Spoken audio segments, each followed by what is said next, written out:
What's up, guys? Here with you with FC Wonderkid, episode 58. Here with my guy, Brenden. How are you?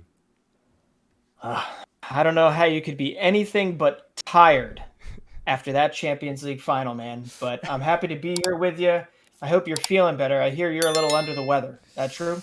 Yeah, it is true. Weather is iffy Ooh. here. But thank you for asking, Brenden. And people, let me ask the community to go follow us, please, on Spotify. Okay, so we go bold on those charts finally.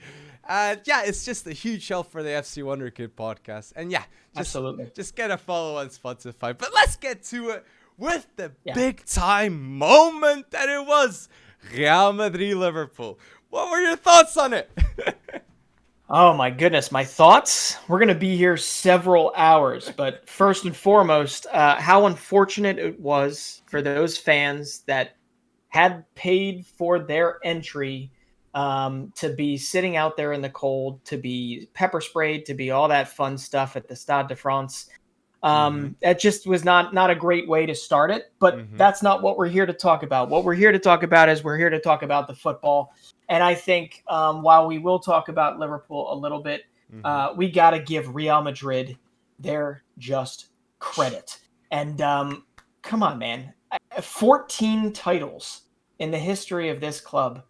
And the way that they won their past knockout round matchups, it was almost virtually guaranteed, even though you and I did not pick them to win this. It feels now, looking back on it 2020, like it was almost virtually guaranteed, like they were going to win it.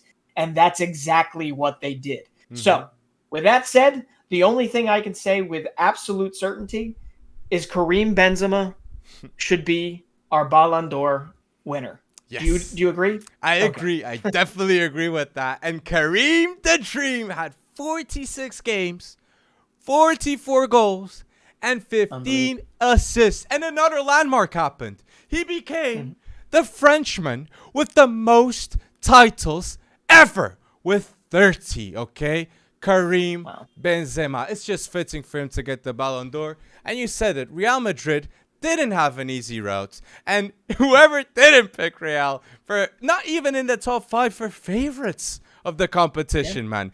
They went through the top 5. They beat PSG, Man City, Chelsea, and Liverpool. No doubts that Real Madrid deserves to be there. And yeah, it's just beautiful. And I gotta highlight something though. Not on Real, but on Liverpool. Liverpool has managed to play every possible fixture in a season. And that accomplishment is so hard, man. And it just shows how good Klopp manages his team, okay? Elite levels. So it does show how quality he is and how he can manage his team. But I'll tell you what.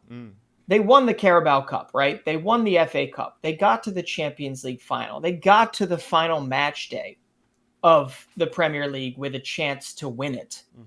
And 3 out of those 4 times, they failed to score a goal, right? So when the time came that the vaunted, the famous attack that he has built up, that Jurgen Klopp has fostered over so many years, failed to deliver.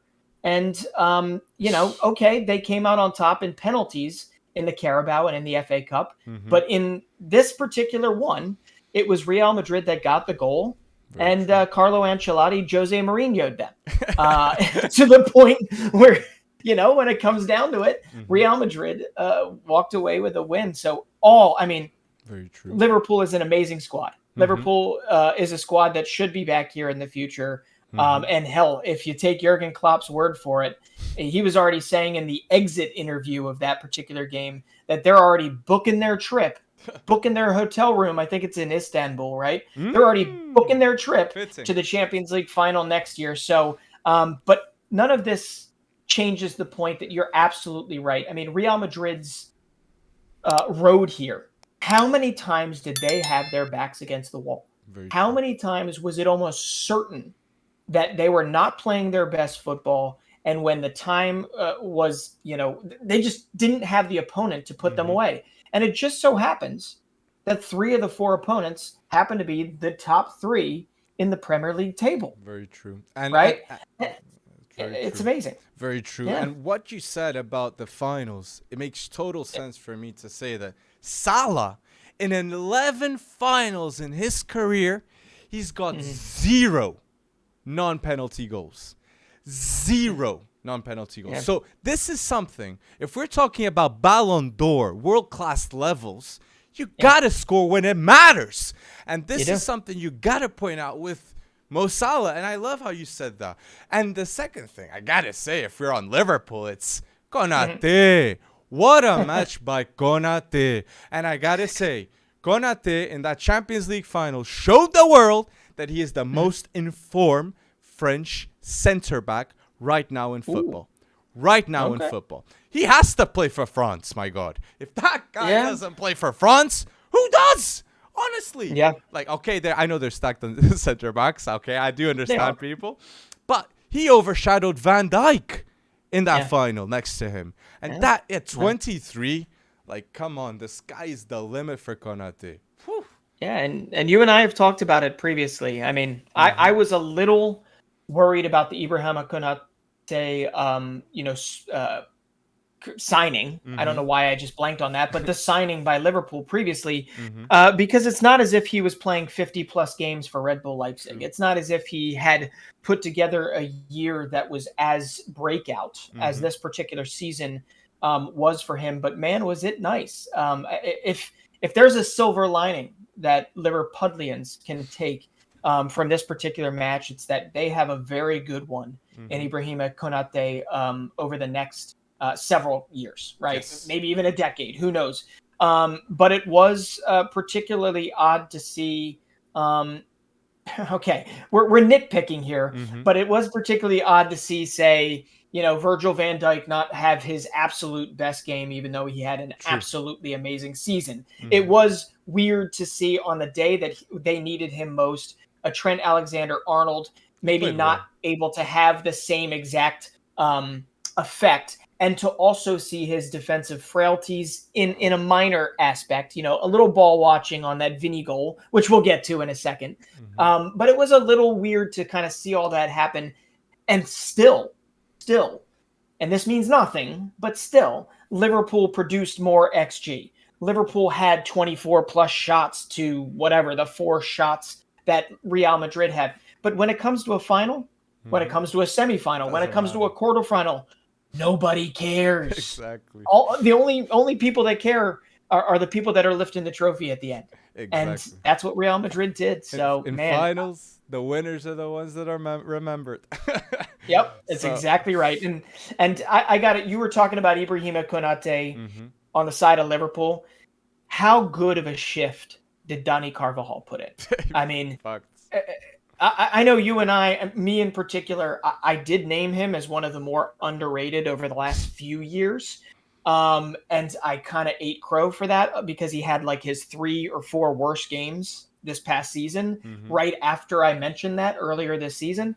But did he come through in not quite neutralizing Luis Diaz, but definitely keeping him obviously off the scoreboard? He kept him at bay and he kind of ran it back.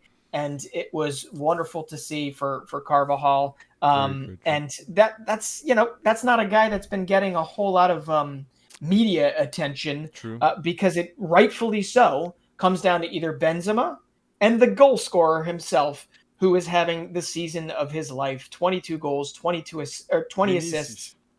I mean, Vinicius Jr., man.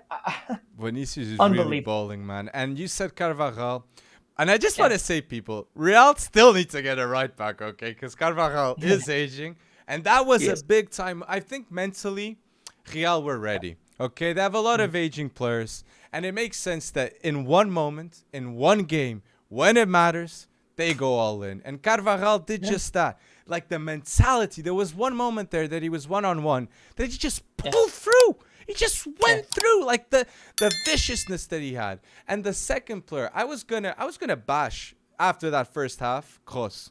I was gonna say Camavinga should like that first half, of course, wasn't good football, okay, by him. Right. And in the second half, they came built different. Casemiro and Kroos came with the intention of winning. Casemiro destroyed Liverpool's midfield, okay? And Kroos just made the right moves, the right tempo, the right rhythm. He was, I'd say Kroos in that game was one of the best I saw in the Champions League.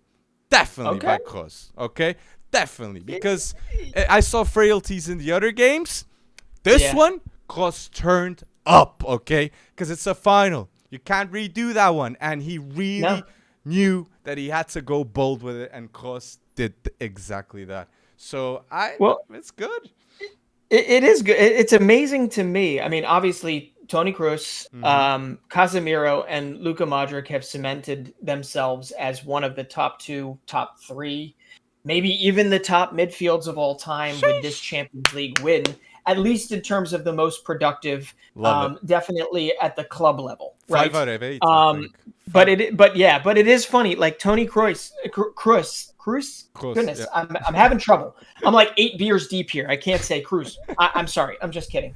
But it is amazing to me, right, how polarized people are about him these days. You know, it's like either in the same game where you and I might think he was pretty damn world class, where every second ball was to him, where he was Mr. Distributor. He was, very, very effective and efficient. Another person who's looking at the same game might say he sucked. He was a waste of space. Impossible in the final. Exactly. But isn't it amazing, like how one guy can polarize him when he is the crux of what they do, and that's what Camavinga is going to be in the future for them. It's it really is unsung almost to how good he has been this year when he hasn't even been at his absolute best. But you know who was at his absolute best? The big boy that shut up English media. That's what I gotta say. It's true. Courtois, right? It is. Thibaut Courtois, he had 9 saves. Some of those saves were just so inch perfect, so ridiculously sound and technically perfect that it just surprises me that a man, after winning the Champions League, right, decides that his first goal in life is to essentially vanquish and dismiss all of those doubters in the media and all those doubters that were former players that were talking about his time in England as if it was the worst thing in the world. I know. I kind of love it too, but at the same time, it feels a little petty. I know. Goals. A chip on his shoulder so sharp that he just had to say, oh, by the way, I just won the Champions League and y'all suck. Okay? But come on. He felt disrespected. If you feel disrespect, you feel like you got to prove something, whether you are the perennial Belgian, goalkeeper, or you are, some kid coming up. But this guy, this was not the first time he's done it, right? He has been doing this time and time again for Real Madrid in this knockout round. And there's a reason why.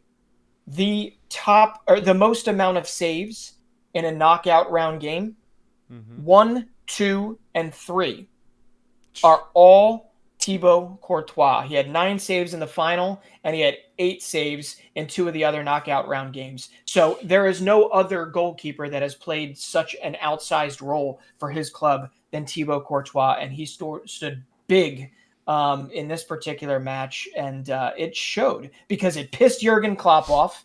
Even Jurgen Klopp said, something's wrong with the game if the goalkeeper's the MVP. Well, he's got it. Klopp really went.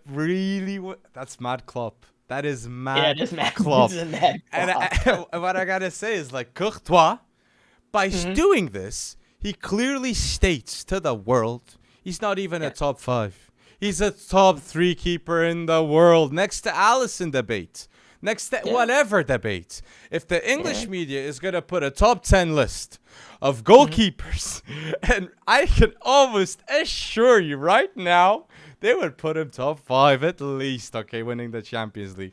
So that just shows the recency bias, a lot of bias, but the quality is there, and Courtois showed the world why he is the Galactico and why he is at Real Madrid, because I am sure a lot of keepers in the Prem will love to be the keeper of Real Madrid.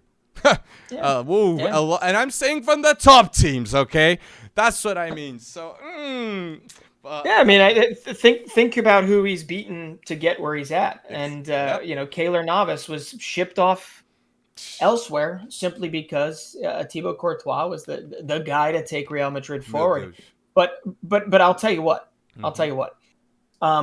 There's something more to be said, right, about the fact that, and I wasn't sure of this before this game started. Real Madrid wins finals. Yeah. Right. I don't know which Real Madrid player said that. I think it might have been Sergio Ramos. I'm not entirely sure. But Real Madrid wins finals, or Modric, right?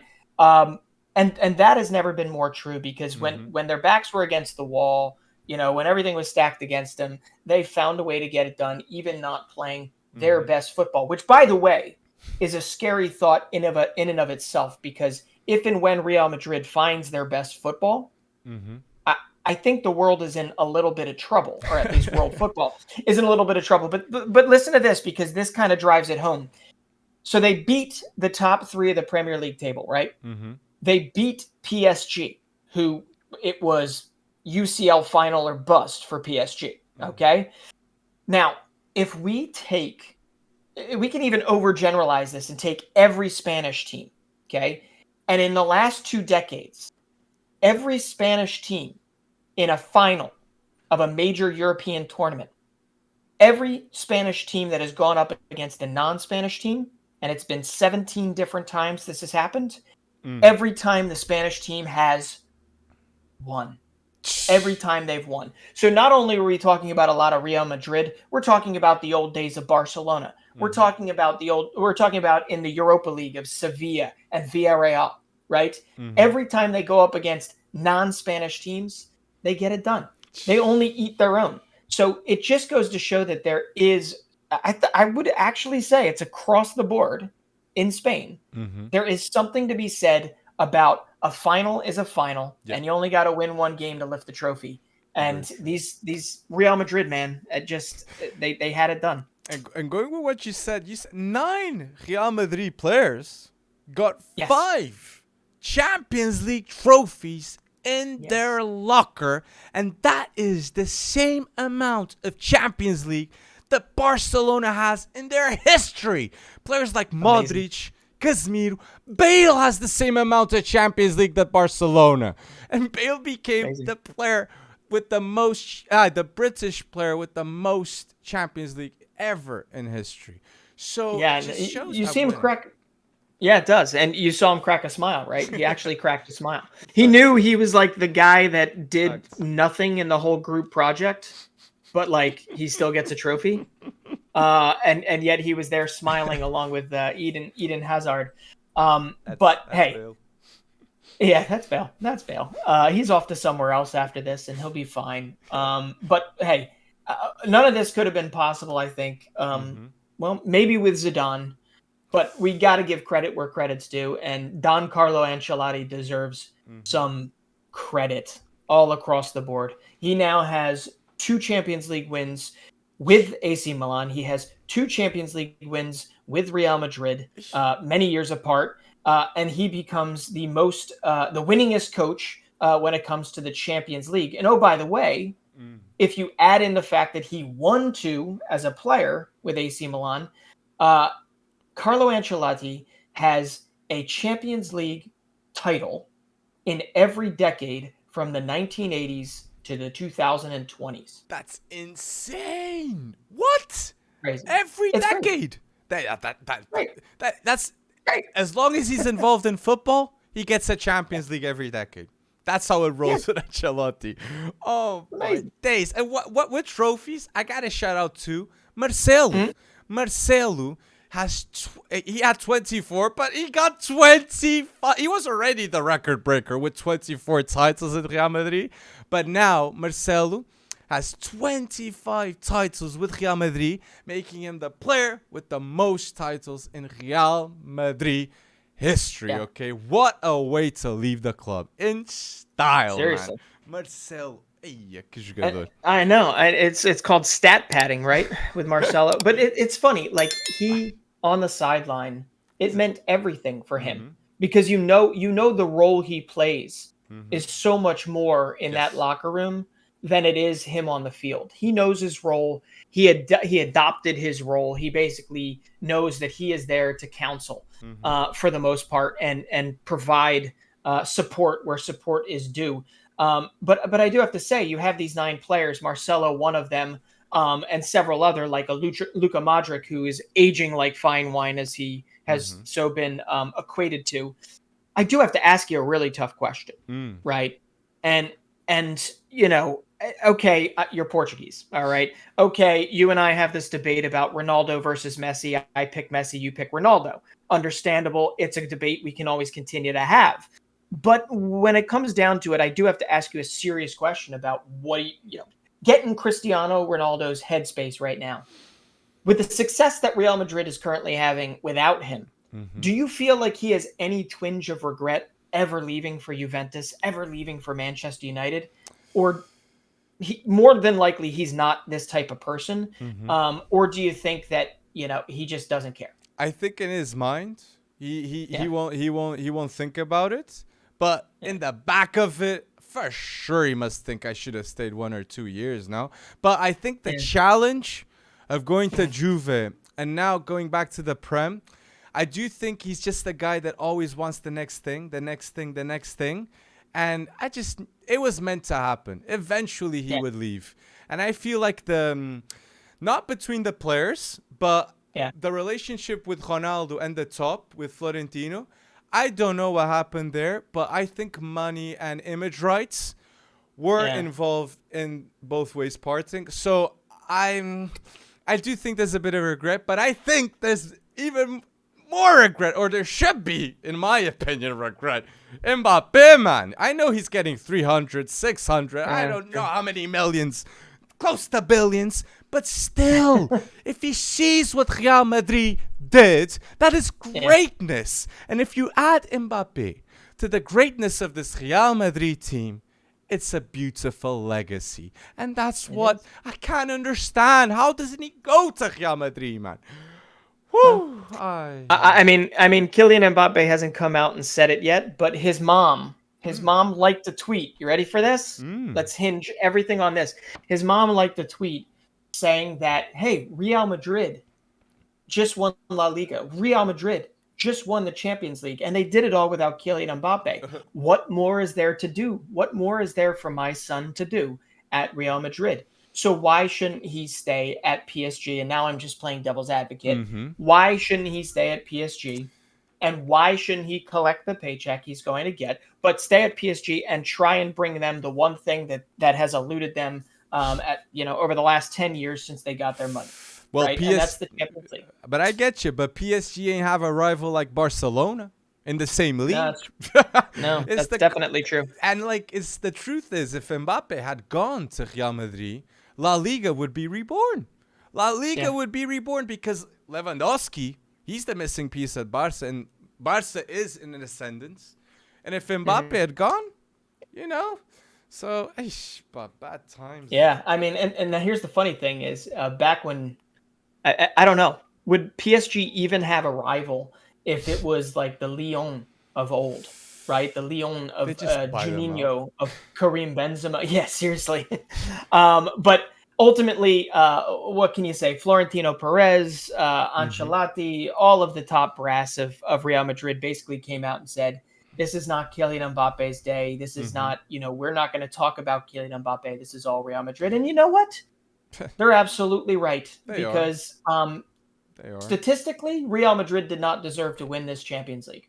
But via heart, via determination, via never backing down, via having Karim Benzema on your team and Vinicius on your team, they were able to win their 14th trophy. And the craziest thing that I don't think you and I have wrapped our heads around that much, is that they are setting themselves up architecture-wise. They're setting themselves up for many more after this. This doesn't seem like a one-off, one-and-done type of situation, flash in the pan. This seems like Real Madrid has the resources and the young players and the blend of old players to throw in there as well, that they could be doing this many years to come. Well, which signing Rudiger and Chouameni maybe that is the right moves, and just ending the point of like buying out.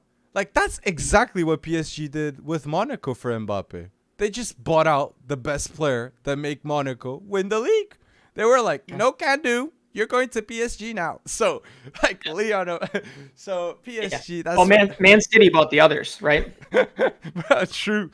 And Liverpool still managed to get Fabinho, though. That was a good one. But yeah. That was a good one. But I get you. Though. Like, geez. But Real Madrid built different. And, yeah, the levels are very high. Very high. Yeah, now I got to go from the positive to borderline negative here. I have to ask you. So second place in Premier League, okay? And let me preface this with, I believe Jurgen Klopp is obviously a world-class manager, and he doesn't care what I think. But ultimately, second place in the Premier League, you miss out on the Champions League final, but you win the Carabao Cup, you win the FA Cup, and you don't score a goal, but you win on penalties.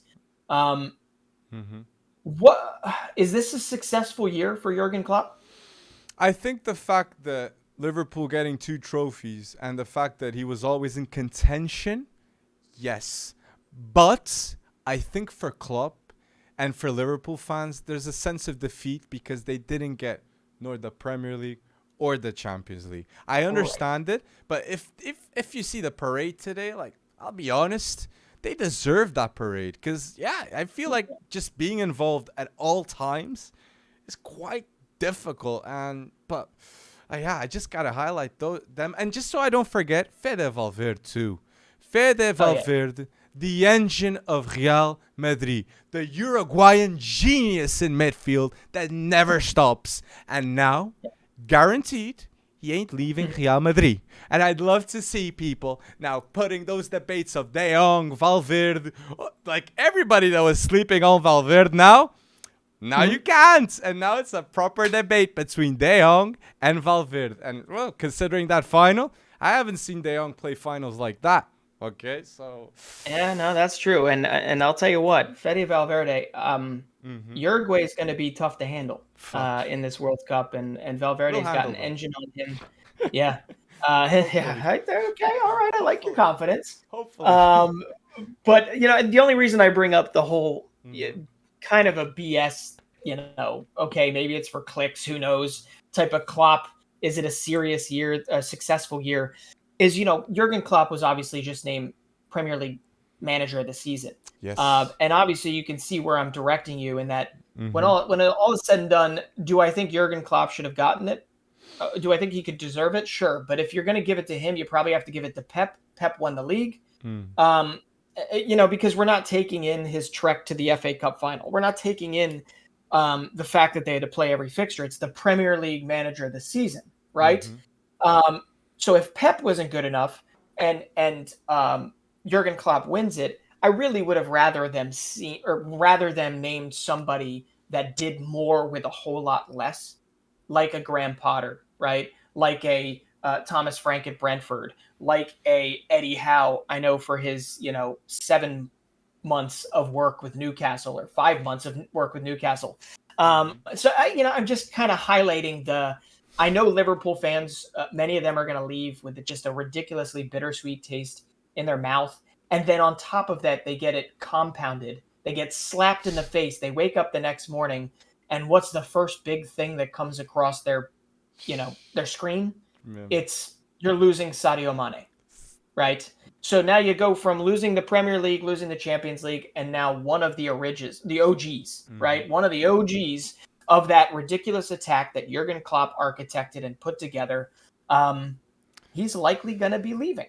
So we'll get to that in a second. I just really wanted to bring that up because for many Liverpool fans, they're like, okay, Premier League coach of the season, great, but like it doesn't feel successful to us because our expectations are up here. It's kind of like Pep not winning the Champions League.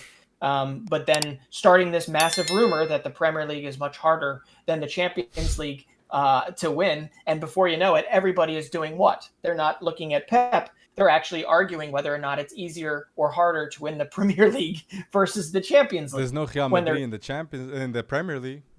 There's no Real Madrid in the Premier League. That's what I gotta say. It's true, because if there was, yeah, apparently they beat them, because based on their track record, yeah, Real Madrid's got any non-Spanish teams number. But anyway, jinx. And just so I don't forget, Konate. This is the first match that Konate lost in a Liverpool jersey. The first match, like, just shows how good of a talent Konate really is, man. The first match against Real Madrid of all teams, really man. Oh, but put down below your thoughts about the Champions League final, people. Go bold and tell us, what do you think? Who man of the match? Courtois, right, people? Tell us down below. So now transfers. You hinted the big one, the one that everybody's talking, and it's the domino effect. That Sadio Mané is hinted to go to Bayern Munich, and in my opinion, it's the best deal for Sadio Mané, honestly. It's a team that's going to lose Lewandowski and is in need of a star, someone that can shine as bright as Lewandowski. And Sadio Mané wants to prove to the world that he deserves the Ballon d'Or. So if he manages, to do the incredible, we never know. But if Lewandowski didn't win the Ballon d'Or there, so it's a hard one, but I think it's a good choice for Mane to create another legacy now at Bayern Munich. And, they need wingers if Gnabry's going to. So, it's a good move. Yeah. It's a good move. Gnabry going too, right? You think he's going back to Arsenal? No. If Champions League... Do you think? I think they're contenders to get him, yeah. I think he's coming to the Prem.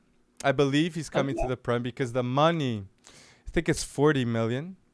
But Arsenal, they have the money. But the Champions League football, not so much. Yeah, exactly. They could have, but they didn't. No, I mean, the Sadio Mané, right? That rumor, right, that he was going to Bayern, I wonder if this affected anything, but how the hell are you ever going to know? This rumor came out at the beginning of this week, right? Beginning of Champions League week, and right after the loss, apparently he announces to everybody that he's leaving.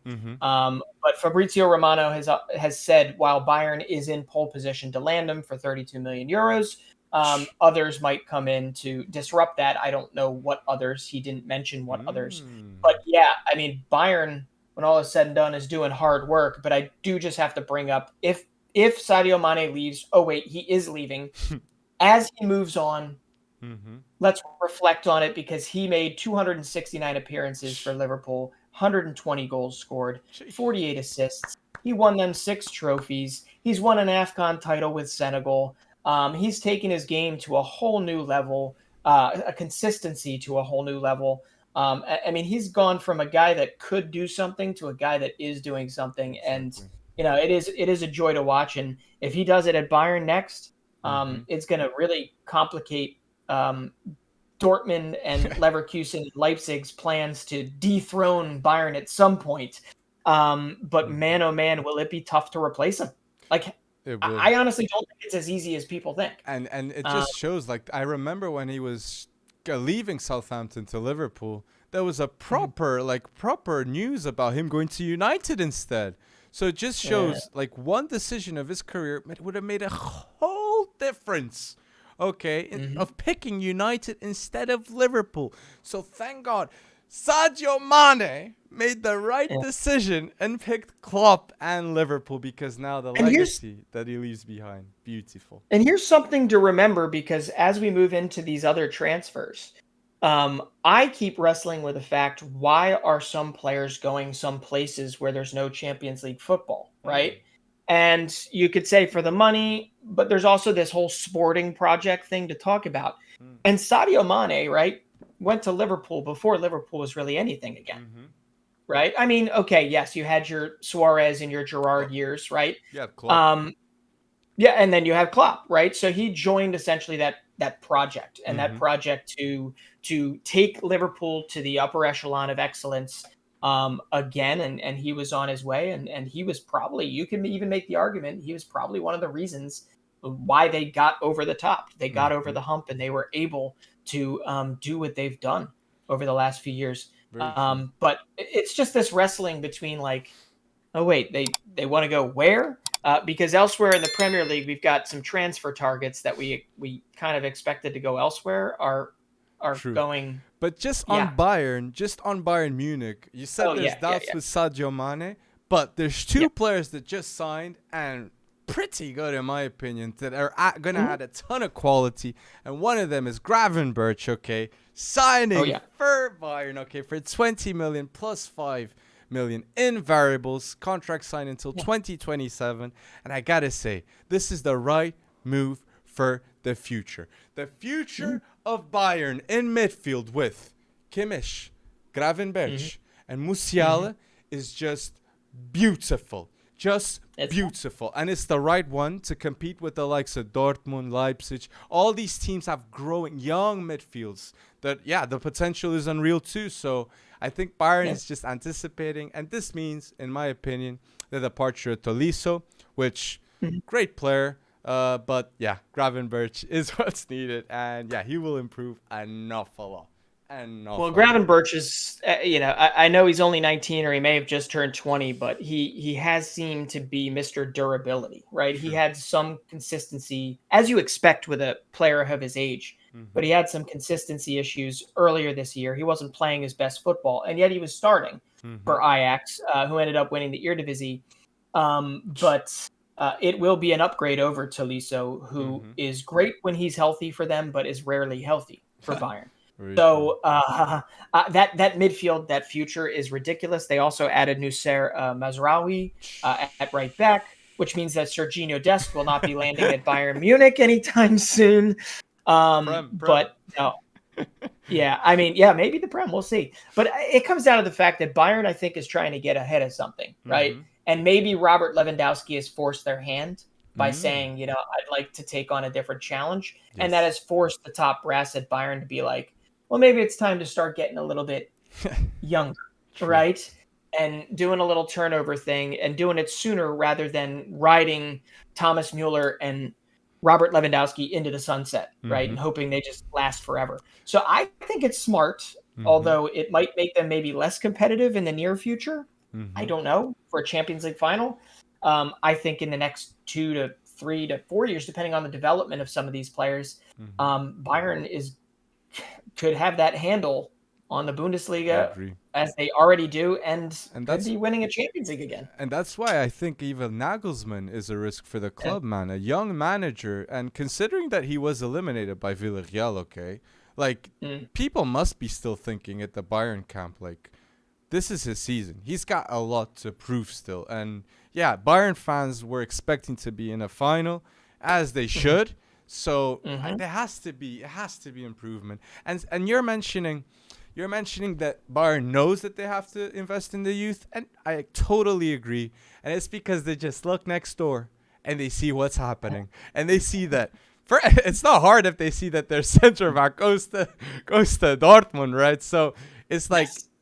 Dortmund just made another amazing deal, because we're talking about Dortmund, and Dortmund managed to sign another Man City Academy prospect that is named Jadon Braff, okay, not Jadon Sancho, Jadon Braff, and the fact they play so similar, both, is just unbelievable, and I'm fully expecting this kid Jadon Braff from City Academy to have an instant impact at Dortmund. I really believe he's going to hit the money straight away. So people, watch out for him, and great move by Dortmund.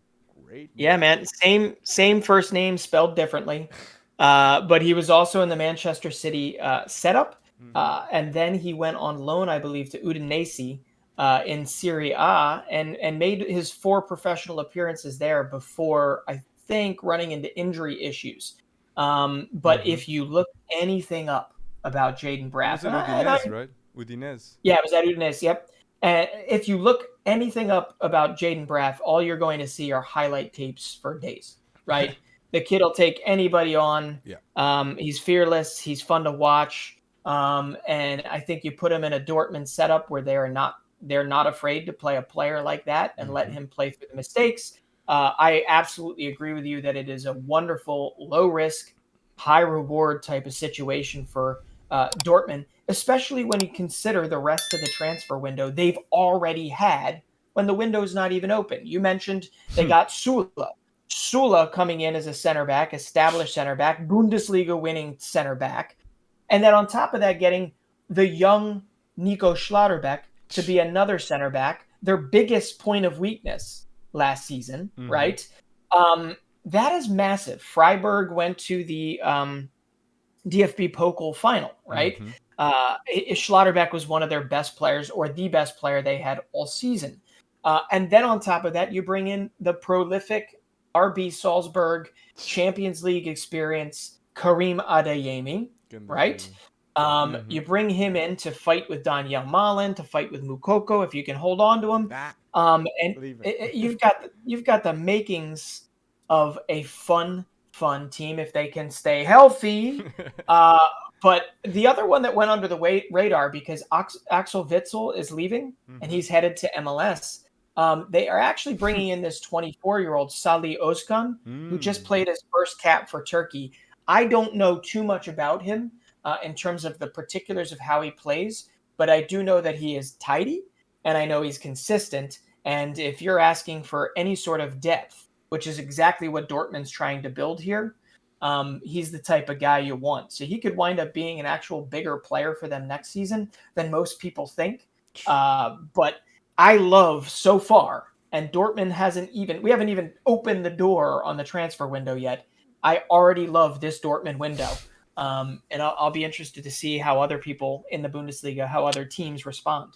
It's great management. It's always trusting the youth, Dortmund, and we love to see it. But we see a couple of more teams trusting the youth, and we got a huge example.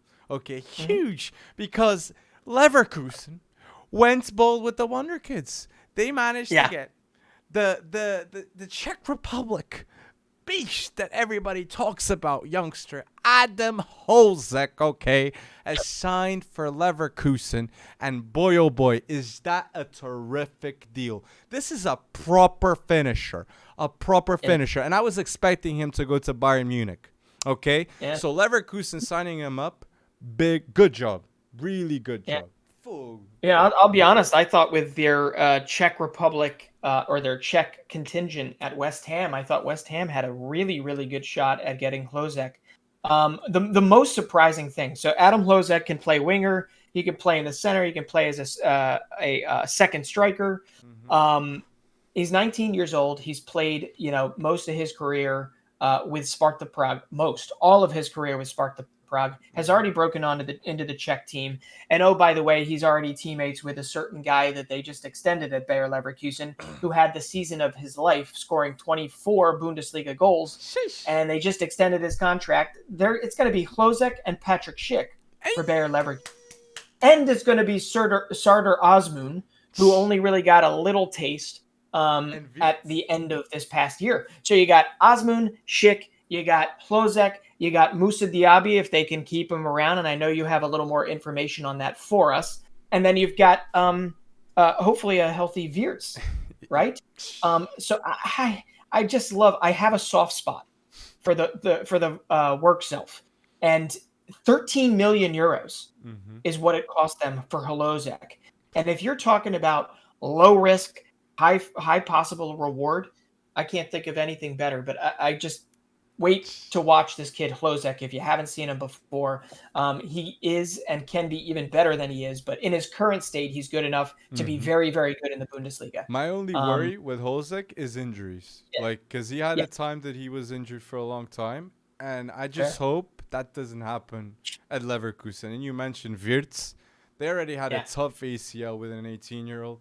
If they get Hlozek and he's injury prone too, that wouldn't be good. But you said it, Moussa Diaby, and yes, I don't believe Moussa Diaby is gonna stay at Bayer Leverkusen because I just feel the flashlights in the Prem are all on him right now, and we got 3 clubs, Tottenham, Newcastle, and Arsenal are all interested in Moussa Diaby, and I gotta say it makes tremendous sense. And whoever signs him for 30 million, in my opinion, it's a bargain. It's a bargain because this is a French national team caliber player, at the wing. And that is underrated if he's not talked throughout the world, man, considering how good France is. So if they can get it for 30 million, that's a cheap price. And for Newcastle, I feel like that would be beautiful. If they could get Moussa Diaby and Jesus, it would be such a good move. But for Arsenal, like I'd expect Arsenal winning like this bidding war if there is one. So let's see. But it's tough. Well, you know, the price might be 30 million, but let's be honest, for Newcastle, they'll probably make it 55 or 60 million, you know, just to make sure that no, but I really do. If Moussa Diaby put in a year for Bayer Leverkusen, that obviously deserves a bigger move if he wants one, right? And L'Equipe, I believe, is the one that's currently reporting that Newcastle is in pole position to land him. So I wouldn't be surprised if that also falls through because it's just early stage transfer window, you know, window dressing. But I do think Moussa Diaby, what a season he's had for a team that also, just like Dortmund, and probably less reported than like Dortmund, also went through its ridiculous share of injuries this season. Like their whole back line, Tapsoba was out for a long time. Jonathan Tah was out for a long time. Ezekiel Palacios, Jeremy Frimpong was out for a while. I mean, these guys have had, and then Wirtz. Leverkusen and Barca working hand in hand, you know? Injuries. What? Injuries, the amount. That's a crazy amount too at Leverkusen. Oh my days. And just so I don't forget, because I mentioned Arsenal fast. Okay, I just saw this news and I was like, I gotta say it's a Brenden. How is Morata the man that is rumored to go to Arsenal? It makes no sense that we see last transfer window, last summer, all this youth contingent, all this built for the future, and now the first move of this transfer window for Arsenal is reportedly Morata?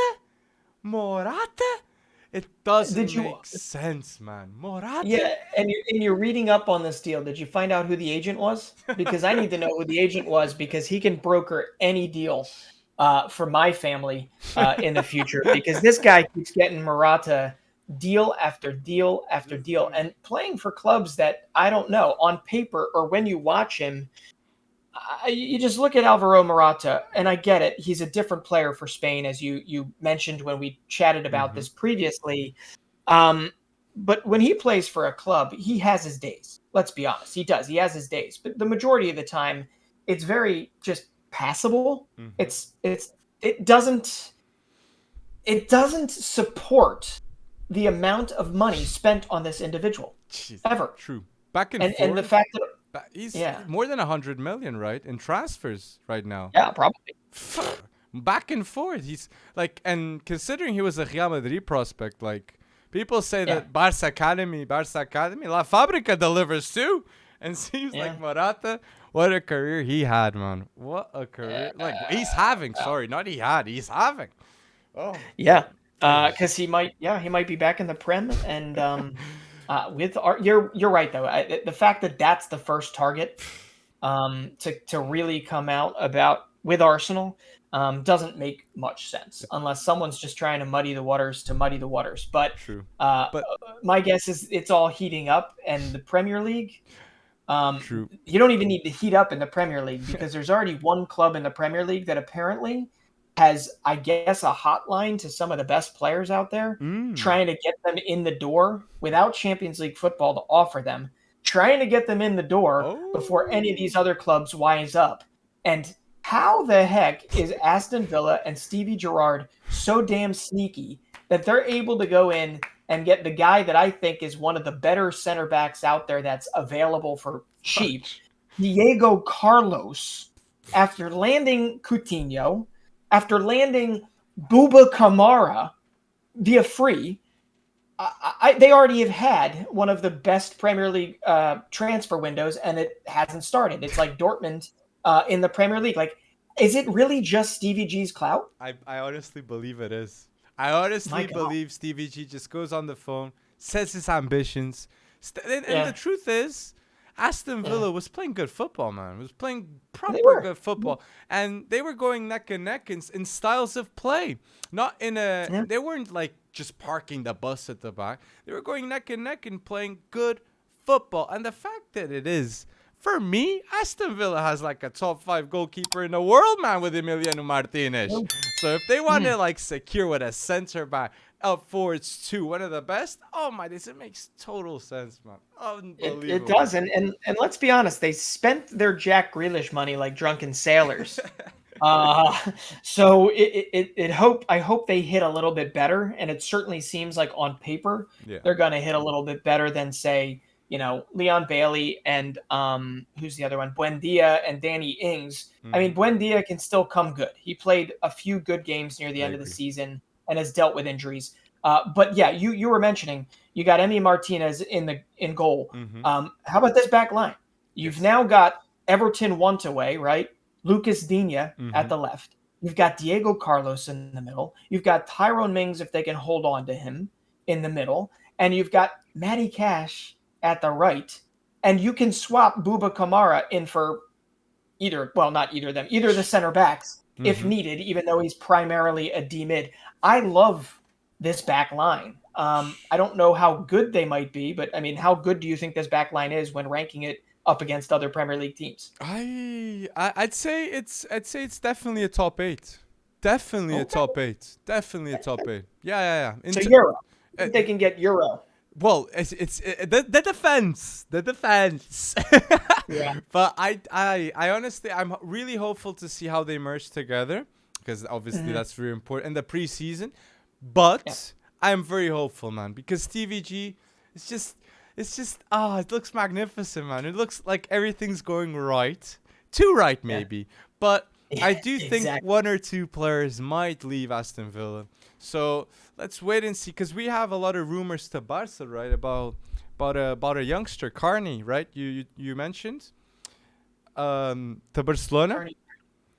To Barcelona. But if not, Coutinho went to Aston Villa for 20 million. So Trincão is the other player that I feel is going to leave Barcelona too.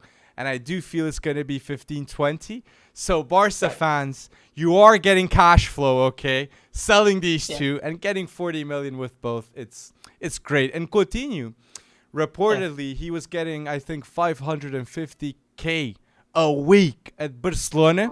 And now at Aston Villa, he's getting 120K a week, so it seems right.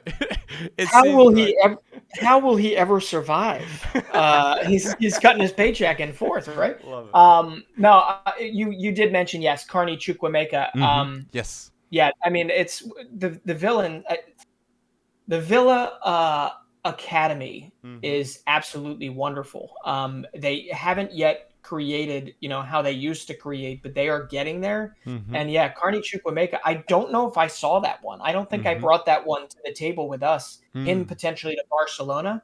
But if that happens, good on Barcelona for there's a bit of news reeling on him that. in. There's a bit of news Wow. on that, yeah. And if that's interesting. I'm gonna lead up with one that I feel like I'm crazy on this transfer, and for me it just makes total sense that a team like Conte with Tottenham eyes up for this player, and Ivan Perišić is going to Tottenham, and it makes total sense for Perišić because Conte was the one who converted him into a wingback. And I'm telling you people, if Tottenham is signing Perišić, the first signing, they are gonna go bold next season. I am putting my chips on Conte and Tottenham on getting a trophy next season, because Perišić is the type of move I want to see, and I love it. I love it. I don't see other teams, man, like Arsenal. Comparing Arsenal, like getting Morata, Perišić, Tottenham, night and day, night and day. It's funny though, because if Ivan Perišić didn't have the season or the last several seasons that he has had, right?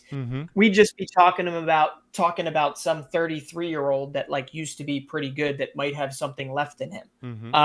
But apparently Croatians tend to age like fine wine. And apparently they're also, a very rare material to ever winning a Champions League title. Okay, because if you want to win a Champions League title in the last 10 years, you needed to have a Croatian on the books. What? Yeah, Luka Modric, Mateo Kovacic. Of course, I'm going to blank on all the other ones, but fill them in the Even below. I Mandzukic type beat. You got so Mandzukic, much, like from so many titles. But yeah, that's a bold stat by Croatia. A small country. The one that, beautiful. Yeah, exactly. And the one that racked my brain, I was trying to think about it when I forget, somebody tweeted it to me. Was who was the Croatian? And this is a question for you. Who was the Croatian on Liverpool when they won the Champions League title? Who was the Croatian? I'm not gonna get it. Yeah. Who? I didn't think he was Croatian, but I was wrong, I guess. It's Dejan Lovren. Yes, Dejan Lovren. Yep. I thought he was already off the books by then, but I guess not. And but it's the other funny Croatian, thing is, yeah, sorry. The other Croatian I just wanna mention, and it's Rakitic. Rakitic, one of the most underrated players in recent football history, in my opinion. And yeah, he's definitely one of those players that got that title in those 10 years. Yes, he did. That was Barcelona, right? That's the Ivan Perišić, that signing. You're absolutely, when you look at it on paper, you're like, it's a 33-year-old. No. It's so much more than that, right? Exactly. If you look at what he was and what he did for Inter, right? He is a brilliant signing. The relationship he already has with Conte, how he fits into that particular system. Perišić is a great signing, and I don't know if I'm quite on your level just yet with the cup win or any win next year for Antonio Conte and Tottenham. But I am definitely here for the progress of Spurs, especially if they can hold on to Harry Kane. But you were telling me before we got on here that might not be a thing. It's Harry Kane's contract extension is put in doubt, and I do believe this season, if Liverpool really want to sign a proper replacement for Sadio Mané, in my opinion, I'd go for Harry Kane. Harry Kane. Because imagine, for me, Harry Kane is Firmino with the assists and the goals in a ridiculous number. So if there was an attack with Harry Kane, Mo Salah, and Luis Diaz, oh my God, I think City wouldn't have a chance, okay? Even with Haaland. I'm going bold, man. Kane to Liverpool, that's a bold deal. That is game-changing. But yeah, Tottenham, they just need to retain Kane, in my opinion. And yeah, it's going to be hard for Conte. But Conte has to step up. And this top four of the Prem is just unbelievable. Then you have Newcastle growing too. Like you got enemies everywhere. It's not like top four, like just these four. It's like everyone. Oh my! And they're all properly financed too, because we didn't even really mention how Spurs just came into a nice little $150 million windfall, or I should say, £150 million windfall. He's armed to the teeth to go out and support Kane or keep Kane. But I will tell you, and I agree with you, obviously, if Liverpool had Harry Kane in this Champions League final, my guess is that they probably wouldn't have gone scoreless. But, man, so much. We don't know, because Kane still has to get those titles. He still's got to prove himself with those titles, man. But there was another signing in the Prem, right? That was hit your home. Hit your home. Oh. Hitting home is it gets misused a lot, right? Hitting home, but this actually literally does hit home. Brenden Aaronson becomes the second most expensive American footballer ever, behind Christian Pulisic. He was just signed by Leeds United for 30 million euros.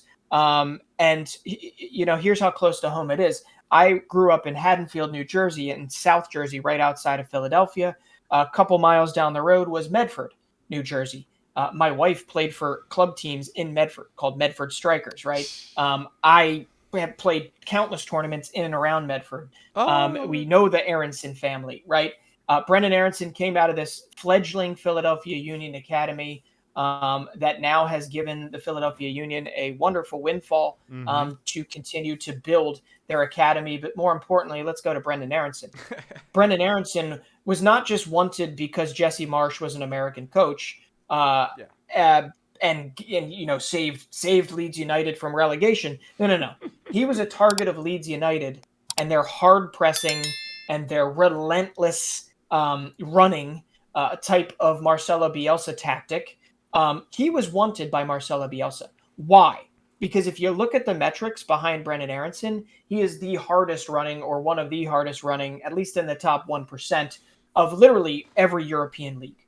Okay? He is relentless. He is an endless engine. I think he needs to improve his efficiency of using his engine so that, sometimes you're not just running to run. But Brenden Aaronson has gone from Philadelphia Union MLS pipsqueak, slight and not that big and getting knocked around, to earning this move to Red Bull Salzburg, leading them into the knockout rounds of the Champions League, which is unheard of for an Austrian team, to landing a big Premier League role. And he even accounted it himself in an interview with Leeds United. He basically said he knew the deal was either on or off with whether or not they stayed in the Premier League. And he was somewhere in Salzburg or somewhere in Vienna watching it with his girlfriend, pacing up and down that final match day game with Leeds United. And, when all is said and done, I am going to say it right now. I'm absolutely biased, but I really do believe that Leeds United fans, you will learn to love Brenden Aaronson and everything he gives you. Because if you appreciate how Daniel James plays, if you appreciate how Calvin Phillips plays, right, with their heart on their sleeve, always running, Brenden Aaronson is the exact type of player. He just might be able to pip out a nice through ball a little bit more, or he can work through tight spaces. He's got things he's got to work on, but he's young, he's hungry, and he's exciting. So I'm really, though biased, excited about this Brenden Aaronson move to Leeds. Love it. And the fact that he went to Salzburg to develop before going to the Prem just makes me believe in him so much more, because he got that learning process and he's been in the Champions League and he's got a lot to add to Leeds too. So I'm hyped about it. Hyped about that. And you mentioned fast Calvin Phillips. Calvin Phillips, in my opinion, is going to Man City. Why? Because it just makes total sense, okay? Rodri replacement needed because Fernandinho's going, and Calvin Phillips is the man to do the job. He does those pinpoint passes that Guardiola needs, and he does the tackling and the positioning at the back to sustain that defense. So people, I fully expect Calvin Phillips not to go to Man United, as I see some news saying, but to go to Man City instead, because it just makes a ton more sense. But I wanted to ask you, because you mentioned Philly fast, and I see some news about a big boy player heading to the MLS, and I want to ask you, is Messi Messi going to the MLS, Redson? Yeah, well, I am never going to be the one to argue with Tim Howard with how much of a legend he is. He's the one that on this show said that Leo Messi is coming to the States. I don't think he attributed a time frame to when he was coming to the States, but I can pretty much unequivocally say that it's not a matter of if Leo Messi comes to Major League Soccer, it's just a matter of when. And while I believe that the offering of 35% of Inter Miami to Lionel Messi to get him to Miami with David Beckham, while I believe that might have been tabloid fodder, I don't think it's really that far off to a deal that you can expect for either whether it's Leo Messi or whether or not in the future a CR7 might want to come and join him, because I think a Messi, I think a Ronaldo knows a really good business deal when they see one. The same way Beckham saw it back in the day when he only had to buy his expansion rights for 10 million, when expansion rights now go for 150 million or more, right? for a club. So you're Very talking good about by a Beckham. massive entry point. Yeah. So it's not a matter of if, it's just a matter of when Leo Messi comes. And like, come on, that in and of itself. If you want to call Major League Soccer, continue to call Major League Soccer a retirement league because of that, by all means, go ahead. But we'll be the ones watching Lionel Messi when they've obviously still got a whole lot left to give to whatever club they're at. And to be honest, I take watching CR7 any day of the week at 45 if I was given the chance, as long as we continue to grow around it. And MLS is going to become a bigger league in terms of opening its purse strings. The more we're viable, right? The more we sustain ourselves. Because here it's like us versus football, us versus basketball, us versus hockey, us versus this. So you gotta set your footprint. It's a 26-year-old, something like that league. So Leo Messi would just take us into maybe even into MLS 4.0. I don't even know what MLS version we're on, but I love it. And I love that Tim Howard's talking about it. I love that Pat McAfee's talking about it. And to be honest, you want to know another transfer that MLS just got recently? Which one? A certain Joe Rogan. We might know him as the podcast host. He literally just he relented and went to his first Major League Soccer or first professional football game. Okay. He went to see Austin FC play Orlando City. And guess what he wrote? I don't know if it was on Instagram or Twitter. He wrote that he effing loved it. Loved it. So those are the type of people that once they get eyes on it, there are enough eyes here and enough attention to be an NFL fan, NBA fan, and MLS fan. And I'll tell you right now, Joe Rogan even lending his eyes to MLS for a second is a big deal, regardless of what you think of Joe Rogan as the man. Yeah, true. And I gotta say, like, if Messi and Cristiano Ronaldo both go to the MLS, the two most followed athletes on planet Earth are going to the US, because the US doesn't have the most followed athletes. It's Portugal and Argentina. So it's so this would make the MLS one of the most seen leagues in the world. I might say that the MLS would definitely be more seen than the French league if they had Cristiano Ronaldo and Messi. Like, it would get game changing, and everybody would tune in. Everybody in Europe would see the matches, late matches. Instead of LeBron James being a part owner of Liverpool, he'd be a part owner of a franchise in MLS, like Kevin Durant is a part owner of Philadelphia Union. It's an inevitable evolution at some point, but it will get to the point where you will see these big stars and the people they know on the sideline at a New England okay, maybe not a New England Revolution game. I'm bringing that up because I'm wearing their old shirt, which, I miss this logo. Bangarine. But yeah. And hey, Taylor Twellman, what's up? But it is a part of the evolution, and there is something about a lot of these European players that would like to see what it's like to play in Major League Soccer, because the infrastructure is not a step down, right? The pay is not a step down. In fact, it's a step up. But it's a desirable place to live if you can get past some certain things that have been in our.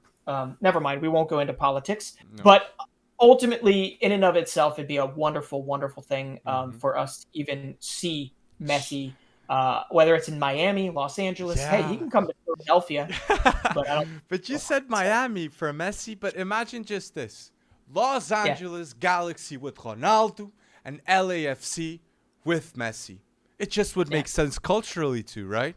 Because South America, a lot with LAFC, it would be it would be an amazing spectacle between the two. Ronaldo Galaxy, LAFC Messi. Go bold, you two, and who's the best of LA? The best of the superstars. Ronaldo, pa. Ronaldo. I don't know, but with that Portuguese contingent in New York and North Jersey, I could see like NYCFC, City Football Group. They would spend, they would, because they wanted Ronaldo beforehand, didn't they? Exactly, and maybe that's the deal he signed before he signed for United. Oh my! Maybe now we're getting conspiracy theory here. So that's actually a good conspiracy. Like the thought process would be: go to City, then New York City FC, man, Breton, I think you're onto something. But we'll see. We'll see if he goes next to New York City FC. So people, put down below any transfer we've missed out. Go bold with that and explain why the transfer is going to happen. We want to know. We want to know all those bold moves. And yeah, let's get to the news. And I got to mention first Mourinho with 5 finals, 5 wins, 4 European trophies, and 4 European trophies in 4 different clubs. Like Mourinho, pa. You cannot describe such a good manager. He's such a good manager, Mourinho, pa. Unbelievable. Well, file me under a UEFA Europa Conference League fan. I enjoyed the hell out of that team or that tournament in and of itself.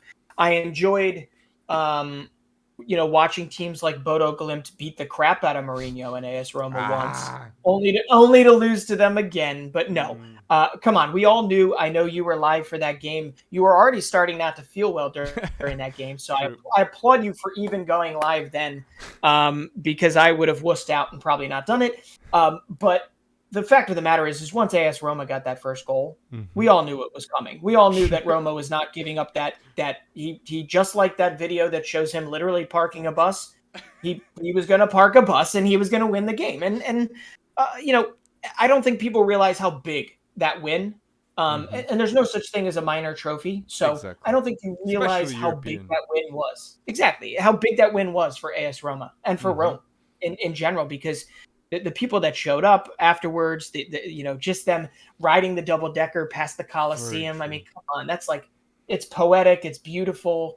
And to have players on that team that I'm sure Mourinho has shared some very emotional moments with, guys like Nicolo Zaniolo, who scored the goal, and Spinazzola, after their injury troubles, their adversity, all the blood, sweat, and tears to come back from that, not just physically, but mentally.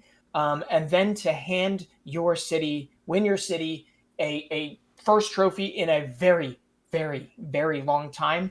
Beyond Mourinho and his accolades, that is just immense what Roma was able to do. Hats off. Seeing Spinazzola come back, man. And his task was simple. Get the ball, go forwards, and stay next to the corner flag. Stay next to the corner flag. And another player that had not an easy task, but simple task with that he knew what he got to do was Chris Smalling.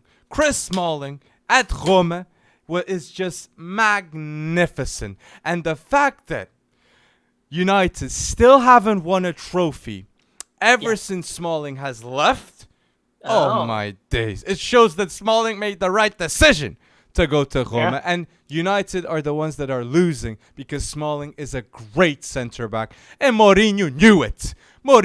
Just like Tammy Abraham. Mourinho knew it. When he knows Mourinho, he knows the choice is right and he goes with it. He rides with it. And that's why I love Mourinho, man. The players that he loves, he really loves. Like, look at Materazzi. That bond was... So I see Tammy Abraham with Mourinho's bond special too. So, hey, love it. Well, it's crazy to me to think, like, when you think of AS Roma, right? You think of who? Totti. Francesco Totti. You think of Daniele De Rossi. Yeah. Anyone else you got on there, right? Well, Mkhitaryan, Mo Salah, maybe. Hell, Rudiger was there for a while, but nobody more than De Rossi and Totti. And why am I forgetting his? And Totti, thank you, goodness. And yet, I just said something that kind of is weird, right? What? They just won their first trophy in a really, really, really long time. True. De Rossi and Totti never won a title with them. Never won anything. Hey, Totti is just like...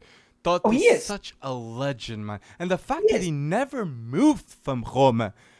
I know. What a class man that loves the club, man. There's not a lot of them now. There's not a lot of players like him now. That's what I got to say. That is loyalty. That is loyalty. And you love to see it, man. Roma. But isn't that insane, though, that like they didn't win a trophy, but Tammy Abraham, Chris Smalling, Nicolo Zaniolo, Mkhitaryan, right? They all just won a trophy. So it is crazy that those guys, they're definitely and rightfully so put on a pedestal in Rome.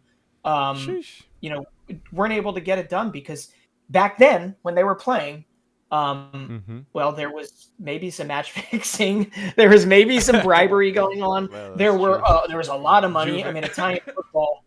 Oh yeah, Italian football ruled everything for the most part at that time. Well, maybe not at that time, but it is just crazy that realization there. But hey, Mm-hmm. Jose Mourinho, seeing him happy, seeing him just like Karim Benzema after the Champions League game, Mm-hmm. holding his hand up and sharing this moment with his players. It was wonderful to see. And to be honest, I didn't expect the Jose Mourinho to be as emotional about this as he has been, but I guess that's who he is. And maybe I just All I do is win, win, win, no matter what. That's what Mourinho's thinking. That's what he wants. He wants those titles.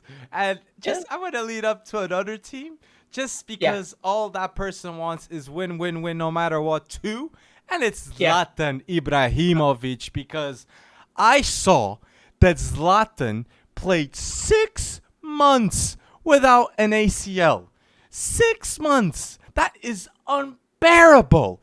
Unbearable. I can't imagine the excruciating pain Zlatan went through, and it shows that he knew his importance in that team and his role as a captain and a leader. And I gotta say, Zlatan, you went bold, and it's admirable what he does, man. Zlatan Ibrahimovic. And all I can really say about that is if there's one player out there that can play on no ACL for 6 months, it's probably Zlatan Ibrahimovic. I mean, that is just unreal. What is more interesting is that there's this bravado to him, right? There's this projected confidence, and he's always got something to say, and it's always got like me in it, essentially. But then over those 6 months, he very much so, and you and I were talking about this kind of extensively before, there's very much so like there was this realization at how he could still have an impact even if he couldn't be at his best on the field. Exactly. And getting the most out of that AC Milan squad, who for all intents and purposes is still a pretty young squad, right?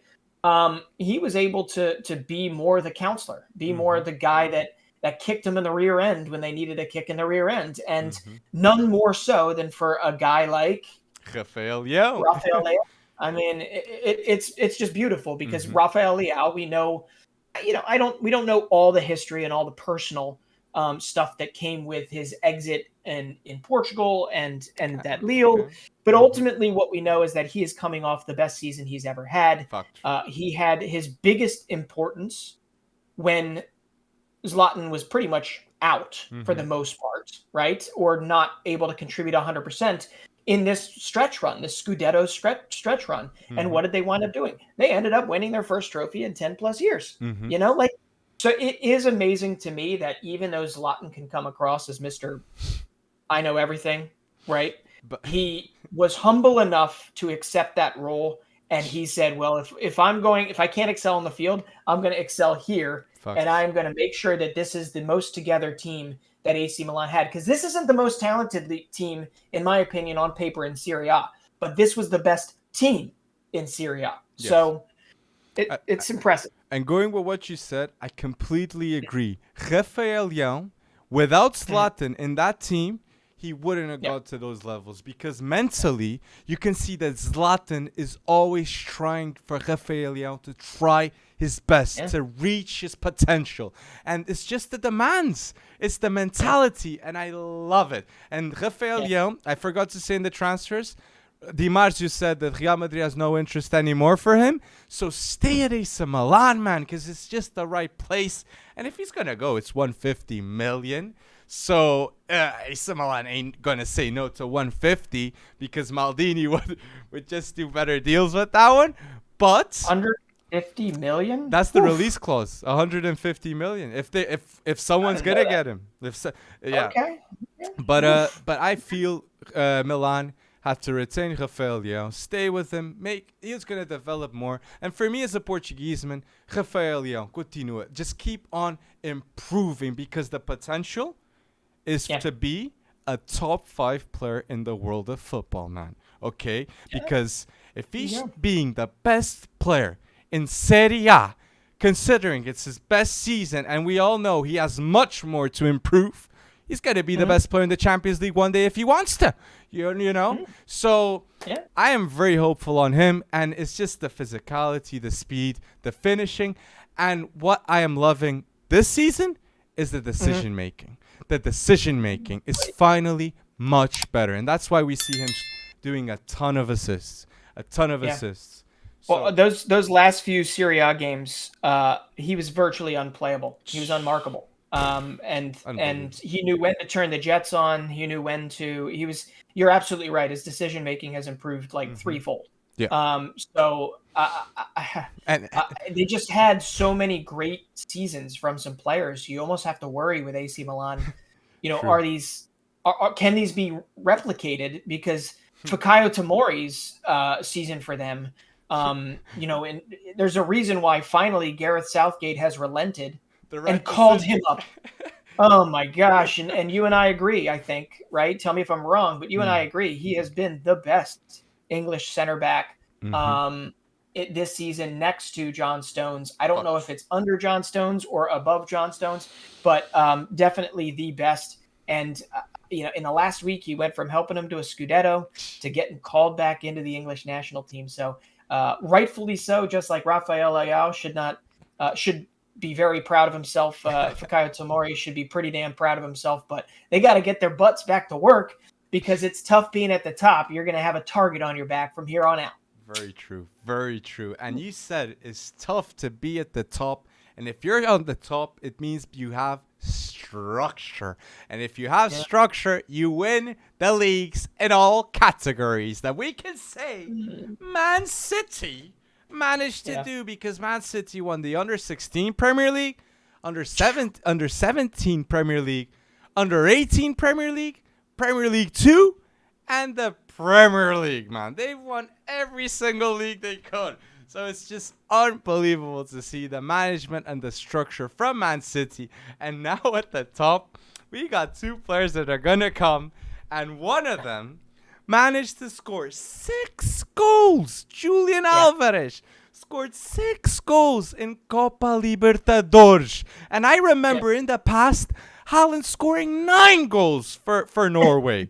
Okay, so these people score mad goals in one game. Haaland and Julian Alvarez, and both are going to Man City. And it's so crazy they had no striker, and now they just get these two beasts as striker. Oh my. Yeah, and here's like the craziest thing. Okay, you mentioned all of those titles, right, that they just won, and I'm gonna say one thing negative before going back to positive.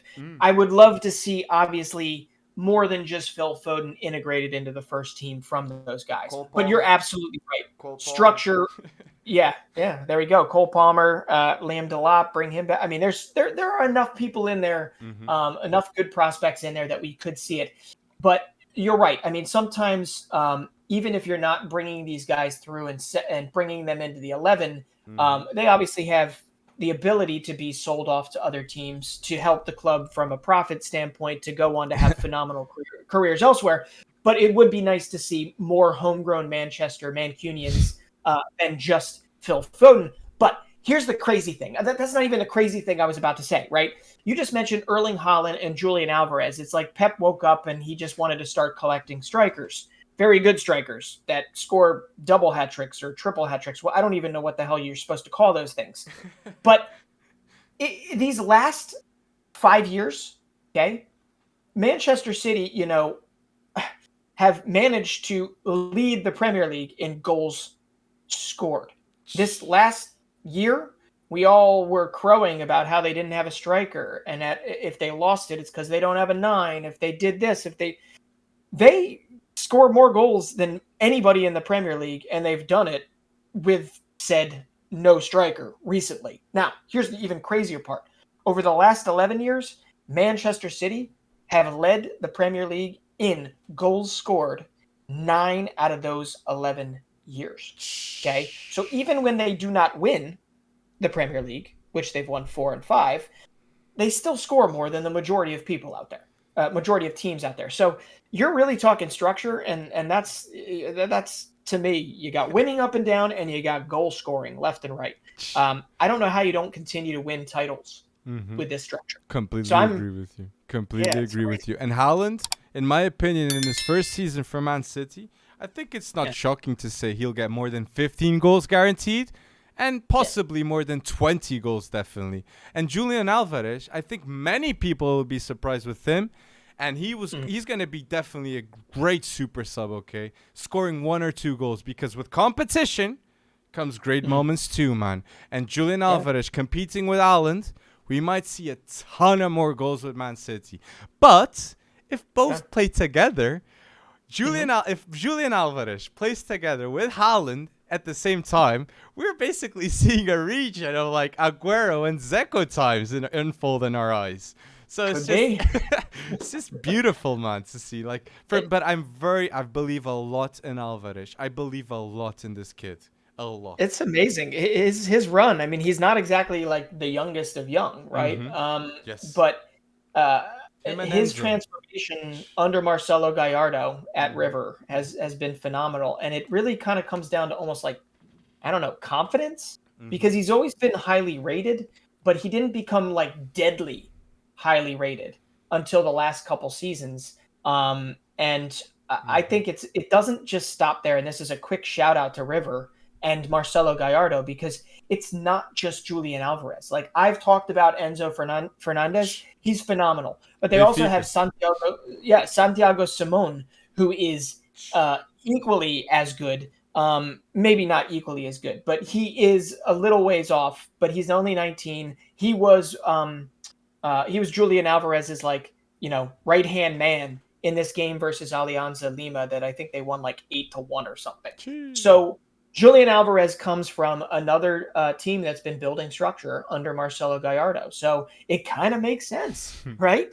From one place to another. So I was worried about whether or not Julian Alvarez could maybe get slotted in to Manchester City 11 or come off the bench and actually have an impact, a la like a Ferran Torres or something.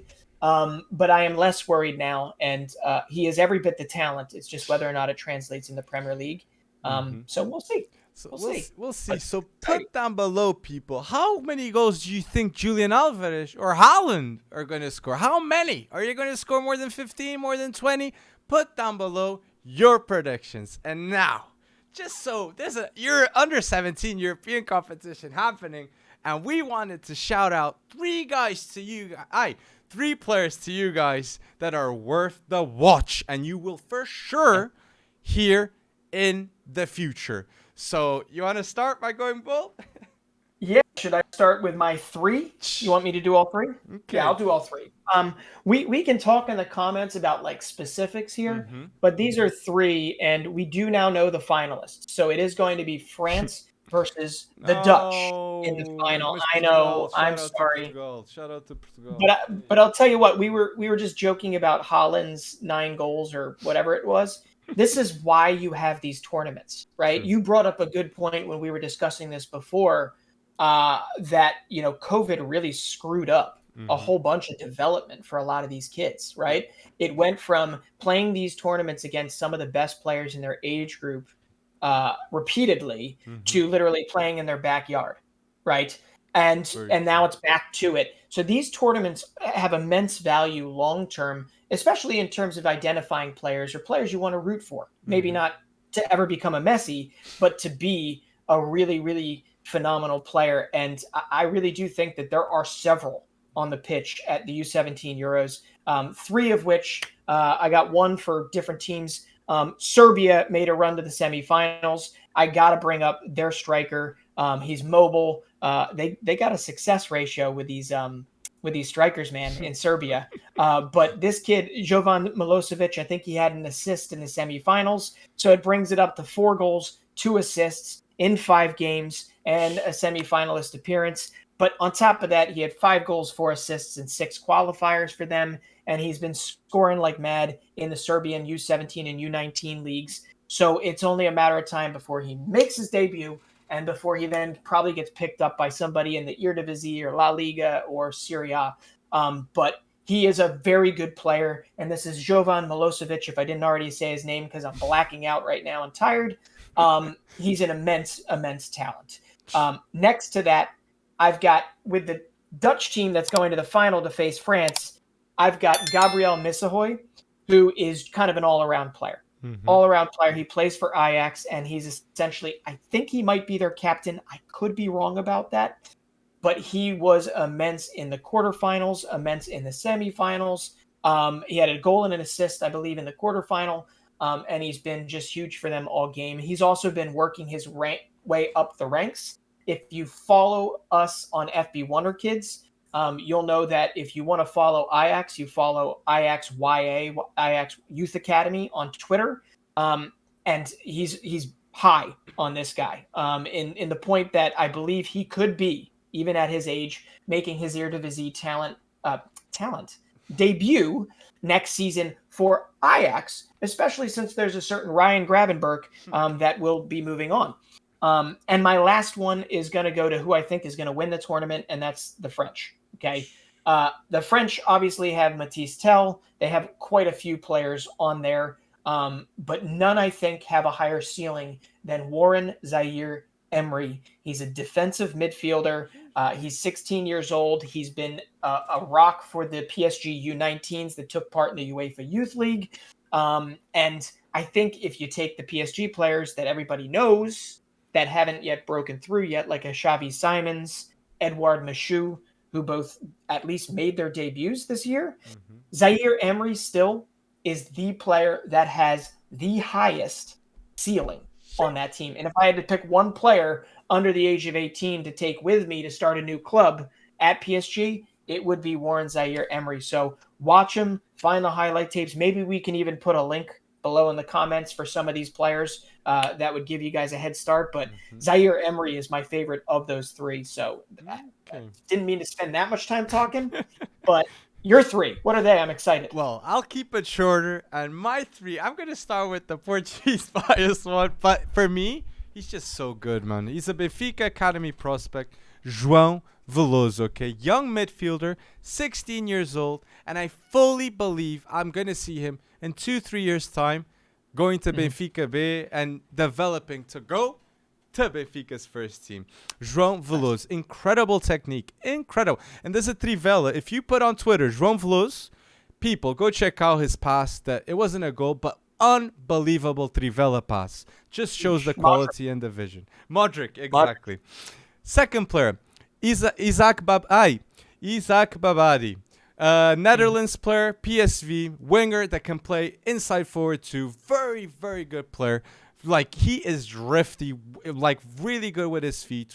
Body feints, non-stop. And what I love about him is how much he comes to the middle. He's so comfortable being next to the center backs, and he's a total menace. I fully expect Babadi to play for PSV some games next season. And my third player, he's a German baller, and he's played. Okay, he's played in his first team, and it's Bayern Munich, and it's Paul Vanner, in which he's the youngest player to feature in all top 5 leagues. Okay, and there's a reason why. He's an absolute baller, and he scored a beautiful goal that you guys should go check out against Italy. That you just see the great dribbling and decision making that he has. So and 2 assists I think he's got in the competition. So great player, great shout in my opinion. And 3 players that I'm very confident: João Veloso, Isaac Babadi, and Paul Vanner, that will be in the world of football in 5 years' time, in my opinion. Very confident about that. Paul Vanner's a great. I mean, that whole German team. It was tough to not see them go further because the way that they played, they have a bunch of kids that you look at and you're like, wow. And then you take into account that a couple years above them, right? Yeah, another Ibra, no relation, but another Ibra. But you take that, like a Jamal Musiala is only a couple years above them, right? True. It's a good time to be a German player, but a Rijan Ibrahimovic, I'm trying to remember. I think it's De Benedetto had some phenomenal highlights. He does not have the most German last name, but he is some phenomenal highlights for them, and they're just a very, very pleasing team to watch. So it was tough to see them get beaten, but I gotta say, before we sign off here, have you gone and seen? And I know he hasn't necessarily had like up to his standards the best tournament he's wanted to have. But have you seen that Dario Asuga goal from the semifinal game? No. Okay. Go check it out right when you get off this. And if you're listening to this when this is posted and you haven't seen it yet, run to Twitter, search Dario Asuga, and find it. Or actually, you can go to FB Wonderkids on Instagram, because I believe I might have shared it in a story. It is a monster rocket from like 40 yards out. It is massive, like rising all the way through. So I know he's capable of much more, but I didn't know he had that in his toolkit, a long shot like that. So people, put down below who we should watch from the under-17 Euros and who we missed out, and describe how these players are, because we would like to see your thoughts and these players. Please do not forget to like this video for listening to the end. Yeah. It's a huge support for me and Brenden. Go vote with that like button down below. And yes, thank you for listening to episode 58, people. It's such a huge help. The community is just growing and improving. I'm loving it. And yeah, thank you for supporting FC Wonderkid community. Thank you for going bold. Cheers.